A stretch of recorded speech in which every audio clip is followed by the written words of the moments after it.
Hi everyone, this is the week 3 haha video, and I'm gonna have to agree with everybody else that this week was a kind of difficult week as far as the readings and trying to understand all the different concepts that were presented for this week. One of them being the Marxism, which I was not very familiarized with what the term really means. Um, I can remember, probably listening on the news about it, or right now that Hollywood has made different movies about people from that area, like the Che Guevara. um, I can now start to put things together, and I I know now that communism, it's kind of like a branch of Marxism, and I after reading I can see how these concepts were first introduced as being something good for the people, and the way it is started was like, taking basically taking from the wealthy and giving it to the people. um, I can associate this very well with for example, what happened in Venezuela with Hugo Chavez when he was in power. Um, he he confiscated a lot of businesses and made it, part of his socialism regime. He confiscated banks and, of course, the oil industry and everything.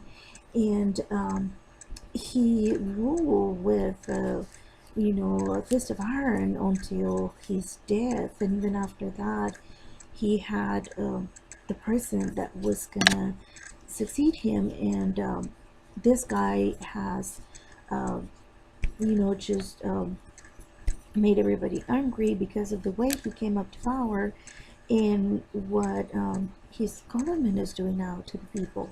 So even though socialism can portray a very nice picture for the people by taking from the wealthy and giving it to the poor, um, the ideal is there, but the way it actually develops, we've seen throughout, time, and looking back at history, that it is actually something that sooner or later people does not agree with.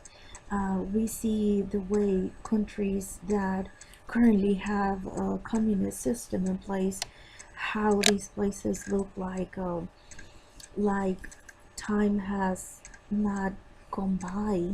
There's not technology innovation. The poverty levels are very high. We see countries like Vietnam, countries like Cuba, where communism is the form of government. How their people don't, a lot of them don't even have the basic needs covered. Um, the government in power makes the decision of basically uh, who owns, what they can own, what they can have. Nobody is owner of the land. They can live in the houses, but ultimately the government owns the land. So you not even own, the land your house is sitting on. So all of these things, that at the beginning they might have seemed like a good deal for the people, turns out that at the end is not.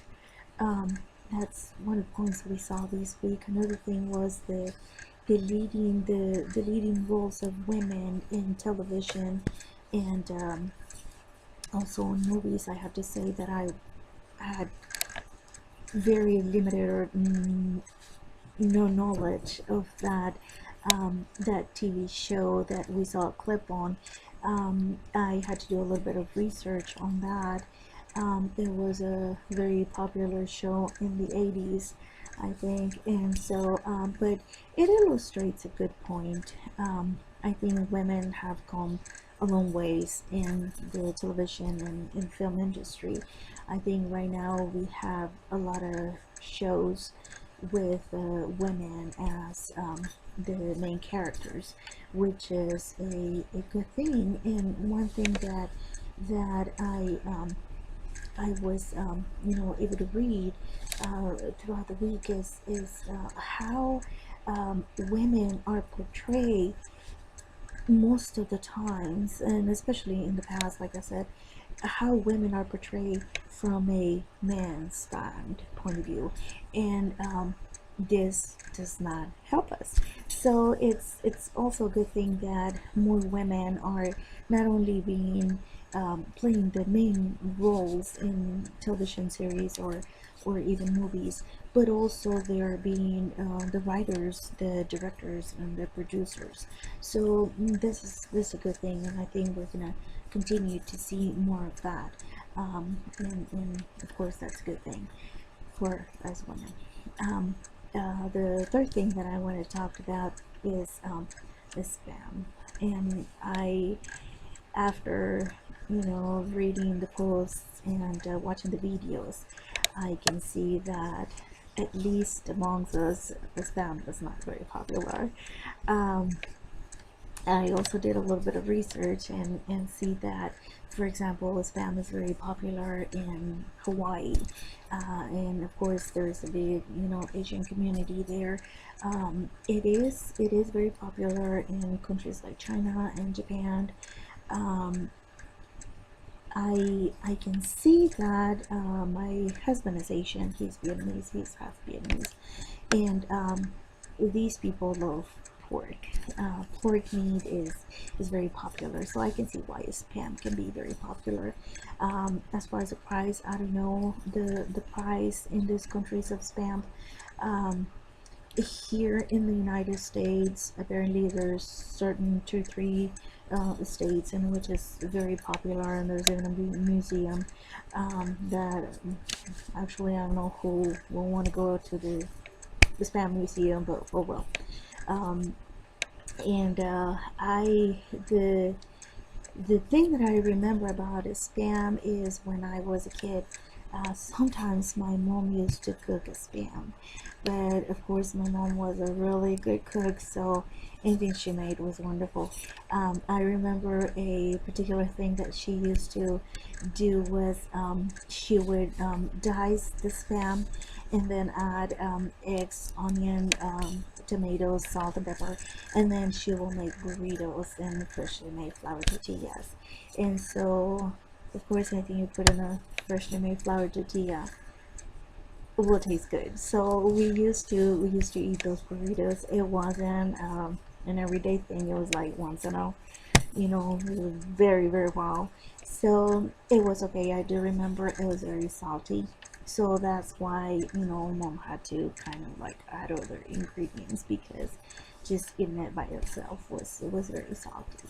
I don't think my kids know spam because I know I don't buy spam, so I don't think they've been introduced to spam, at least not here at home. I don't think schools serve the spam either, but maybe one of these days I can buy a can and at least show it to them since it's part of our American culture. I think they should be introduced to it. Now they'll make their decision if they like it or not, but I might one of these days do that, buy a can of spam and then just show them and see if they want to give it a try. Um, I think that's all I have for this week. Looking forward to next week and talk to you later.